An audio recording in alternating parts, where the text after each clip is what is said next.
Oi, pessoal, tudo bem? Essa semana a gente está conversando, a gente está batendo um papo aí sobre artes, né?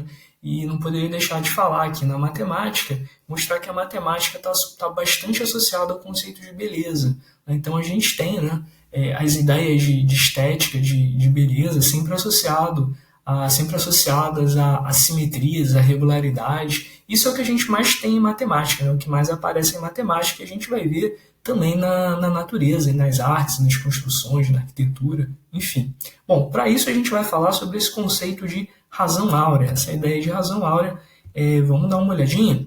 Antes de falar de razão áurea, vamos falar da sequência de Fibonacci. Talvez vocês conheçam, né? É uma sequência que recebe o nome desse matemático, Leonardo de Fibonacci, que foi um matemático que viveu aí no século XII, século XIII na Itália, e ele foi responsável pelo florescimento da matemática pós-idade das trevas. Né? Então ele trouxe aí muitos conhecimentos matemáticos dos árabes, muitos conhecimentos matemáticos dos gregos antigos, né, através de textos árabes, de volta para a Europa, aí num momento de renascimento da matemática. Né?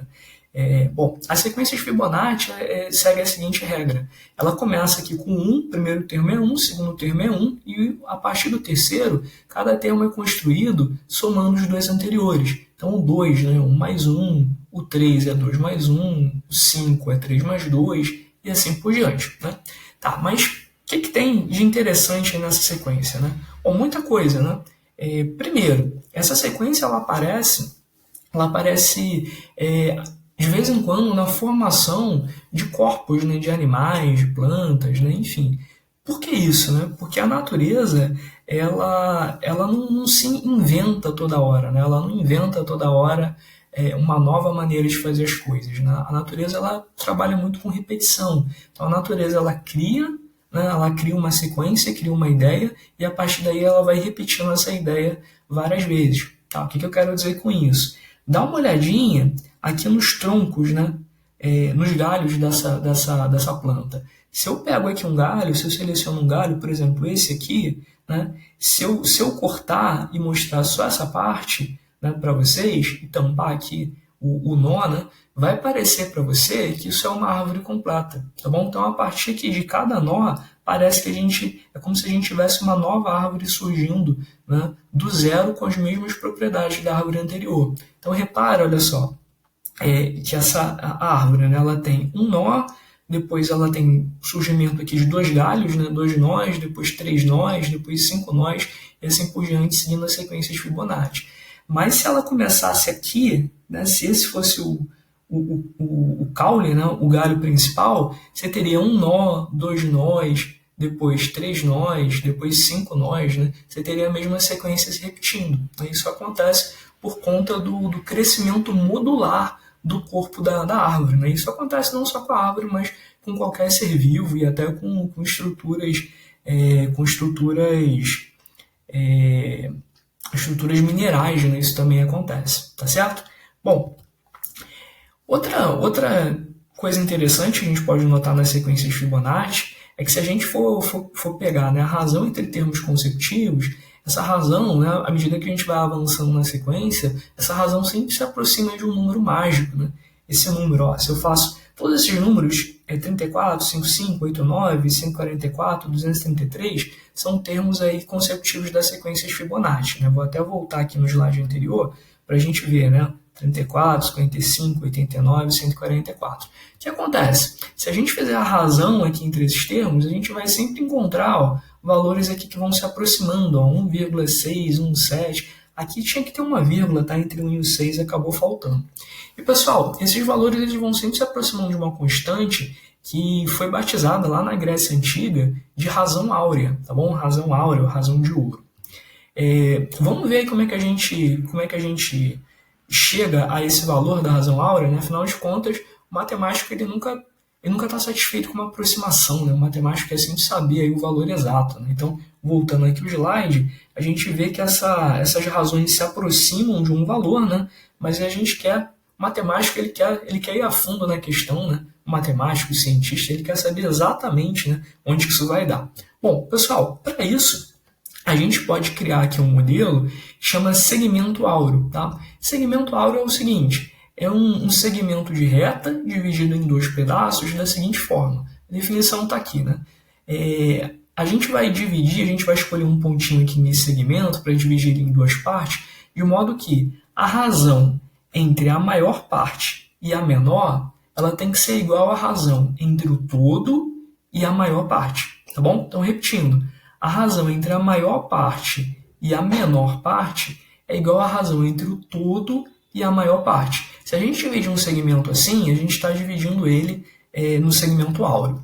Bom, então a gente vai conseguir descobrir, né, algum padrão aqui em relação a A e B. Basta a gente montar aqui essa proporção, né, que eu tinha comentado na definição, né, a razão entre o todo e a maior parte é igual à razão entre a maior parte e o todo, a gente vai cair numa equação de segundo grau. Se você dividir por b ao quadrado, você vai observar que vai aparecer uma equação de segundo grau onde a incógnita é a sobre b.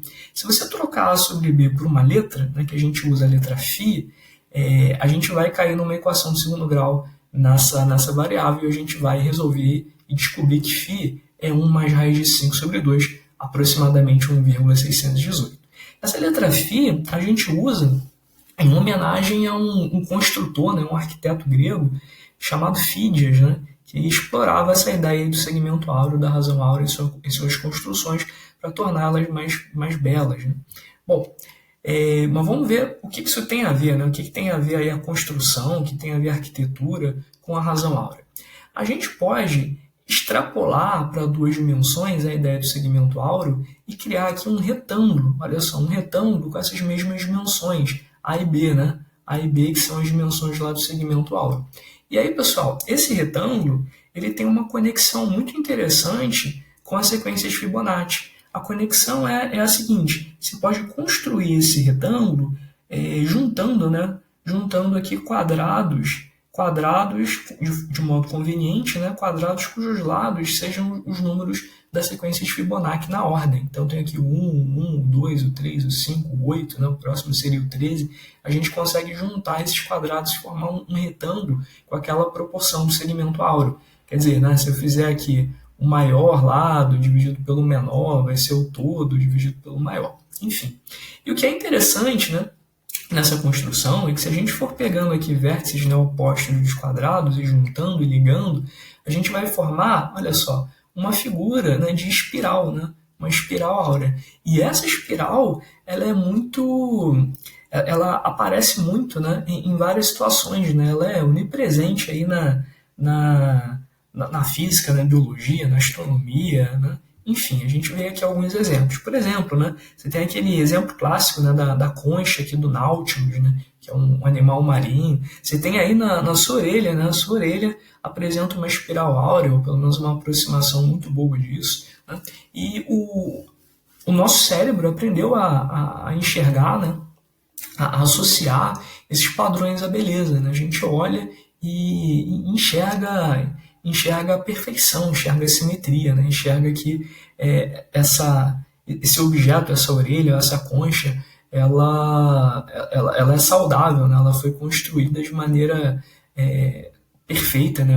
É o resultado de um corpo saudável, onde a construção através do DNA, a construção biológica foi perfeita, foi sem nenhum erro. Né? Então, essa é a ideia que traz para a gente. Bom, a gente tem outros exemplos, né? Você tem aqui o chifre aqui desse animal, acho que é um carneiro, né? E até, olha só, até as escalas astronômicas, né? Você tem aqui a espiral de uma galáxia, né? Também seguindo aí essa mesma proporção. E, claro, né? O ser humano, né, aproveitou, né? O ser humano observou esses padrões e aproveitou para criar a arte, para criar arquitetura, para criar pinturas, para criar música, né? Que descrevessem esses mesmos padrões, tivessem esses mesmos padrões para que a gente pudesse associar a beleza, né? Apreciar esteticamente essas construções, essas obras de arte. Então você tem aqui, ó, esse é um templo, né? O Partenon, né? Um templo da Grécia Antiga, e você vê aqui que os quadradinhos, né? Os retângulos são retângulos áureos, né? A ideia aqui da construção foi usar retângulos áureos, né? Para manter essa proporção. Você tem aqui uma espiral, uma construção mais moderna, né? Você tem aí aparecendo em quadros, né, da Renascença, quadros do Da Vinci, e até em figuras da cultura pop, né? Você tem aqui o Sonic, né? Quem não conhece o Sonic, né? Percebe que a espiral aqui, o, o- os espinhos, né? Os espinhos dele e aqui a cabeça segue exatamente aqui uma espiral, né? Aliás, é uma espiral aqui quase perfeita, né? A gente não sabe se foi proposital, né? Pelo menos eu não sei se foi proposital ou foi alguma coincidência, mas o fato é que a espiral áurea tá muito presente, né? Tão presente que se acaba reproduzindo, né, essa ideia em desenhos, né, em cultura popular, enfim, personagens aí famosos, né, desde a Mona Lisa até o Sonic, né. Bom, e aproveito aqui para fazer uma proposta para vocês. Né? No nosso próprio corpo, né, a gente tem segmentos que seguem, pelo menos de modo aproximado, a razão áurea. Né? Eu fiz aqui a brincadeira, né, com a minha esposa, eu medi aqui a altura dela, né, a altura dela é 163 centímetros, e a altura, que é a distância, né, do pé até o umbigo, 98 centímetros. Essa razão, né, o maior pelo menor valor, essa razão tem que se aproximar aí da razão áurea, né, 1,618. E aí é uma boa brincadeira para você fazer aí com você mesmo, com seus familiares, né? Aí nessa quarentena, né? Pega aí a trena, pega a fita métrica, vamos sair medindo todo mundo para ver aí se quem é que se aproxima mais da razão áurea, se vocês estão próximos ou não da razão áurea. Né? Uma brincadeira aí legal para a quarentena. Bom, pessoal, e aí para a gente fechar, né? Falar que a razão áurea também está associada ao sagrado, né? A ideia do sagrado. Os pitagóricos, que foram os primeiros matemáticos, eles consideravam aqui o pentagrama que você está vendo aqui na mão aqui do Pato Donald, né? O pentagrama como uma figura sagrada. Né? Se você completar aqui o pentagrama, você vai ter aqui um pentágono. Um jeito de construir um pentagrama é desenhar um pentágono e desenhar as suas diagonais, né? Todas as suas diagonais. E aí, existem várias relações interessantes no pentagrama, mas a que eu quero destacar aqui para vocês é que, olha só, a razão entre o segmento, entre a diagonal, perdão, a razão entre a diagonal e o lado é igual à razão áurea, tá bom? Então isso pode, de repente, até te ajudar, né? Eu já vi cair questões, né? Explorando essa ideia, né? De que a razão entre a diagonal e o lado de um pentágono regular é igual à razão áurea, né? Se você conhecer aí, você pode até usar na sua prova, né? Vai que cai, né? E aí a gente tem, né, como não podia deixar de mostrar, afinal de contas, né, professor de matemática não consegue, né, ficar sem fazer conta. Eu tenho aqui uma demonstração, né, demonstração simples desse fato, de que realmente a razão entre a diagonal e o lado vai dar a razão áurea, vai dar 1 mais raiz de 5 sobre 2. Não é difícil de ver, basta você observar que esses dois triângulos que aparecem aqui eles são semelhantes. O triângulo grandão ABC, né, que tem ângulos 36, 72 e 72, e o triângulo menorzinho, BCD, que tem ângulos 36, 72 e 72, eles são semelhantes. Então, a razão entre D e L é igual à razão entre L e D menos L. Né? Você pode montar aqui as semelhanças de triângulos, né, e resolver essa equação. Né? Você vai chegar nessa equação e aí você pode ficar meio perdido. Né? Como assim? Eu tenho agora duas letras, o D e o L. Né? O que eu vou fazer aí? Fácil, né? Só dividir tudo por L ao quadrado. Né? Se você divide tudo por L ao quadrado, você vai ficar com uma incógnita somente, né? Que é D sobre L, que se repetiu. Ó. Você pode muito bem trocar por φ. E aí, fazendo essas contas, deixa eu só sumir aqui. Foi. Fazendo essas contas, a gente descobre, né? Como está aí embaixo na linha de baixo, você tem aí o φ valendo 1 mais raiz de 5 sobre 2. É só resolver a equação do segundo grau. Né? E é isso, né? A gente tem aí a demonstração, né? Que você pode, de repente, até ser cobrado aí na sua prova de alguma coisa a respeito. Né? Não é incomum aparecer. E para finalizar, para fechar, né? Quero compartilhar aqui com vocês 3 pensamentos aí de 3 matemáticos filósofos, né? Sobre a matemática. E a gente vê 3 maneiras, né? A gente vê nessas frases 3 maneiras de enxergar a matemática. Bom, uma maneira de enxergar a matemática é a maneira mais prática, a maneira mais pragmática que a gente vê exemplificado aí na frase aí do Descartes. Essa frase é lá do Discurso do Método, né? Que, aliás, é um livro bem pequenininho, né? bem interessante aí de ler, super recomendo. Diz o seguinte: a matemática apresenta invenções tão sutis que poderão servir não só para satisfazer os curiosos, como também para auxiliar as artes e poupar trabalho aos homens. Né? Quando ele fala aí as artes, né, ele não está falando de arte aí no sentido que a gente dá essa palavra, né, de escultura, de pintura, de música, de cinema, né? Mas ele está falando de tecnologia, né? Está falando de tecnologia aí, e o Descartes foi profético, né? Você vê, né, onde a gente chegou, a que nível tecnológico, de evolução tecnológica, desenvolvimento tecnológico, científico a gente chegou, e nada disso seria possível sem o desenvolvimento da matemática, que é aí a base das ciências, é a linguagem das ciências. Você tem a frase do Leibniz, né, também matemático, também filósofo, tratando a matemática de uma maneira mais transcendental, né, de uma maneira até, de certa forma, religiosa, né, que diz o seguinte: Deus é o geômetra onipotente para quem o mundo é um imenso problema matemático. Né? Curioso, né? E o último aí, a última frase também de um filósofo matemático, Bertrand Russell, né? Filósofo aí do século XX, né? Esse é recente, e tem a ver com o que a gente falou, né? Com a abordagem matemática que a gente fez nesse pequeno vídeo, que diz o seguinte: a matemática, quando a compreendemos bem, possui não somente a verdade, mas também a suprema beleza. Então eu encerro aqui, esperando, né, torcendo que vocês, se não encontraram ainda, né, que encontrem a beleza na matemática e percebam que a matemática tem seu lado lúdico, tem seu lado belo, tem seu lado estético, né? E não é só um monte de conta, né? Vai muito além disso, né?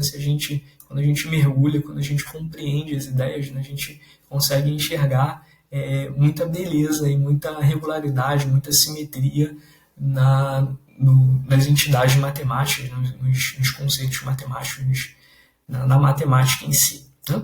Então é isso, pessoal. Tchau, tchau.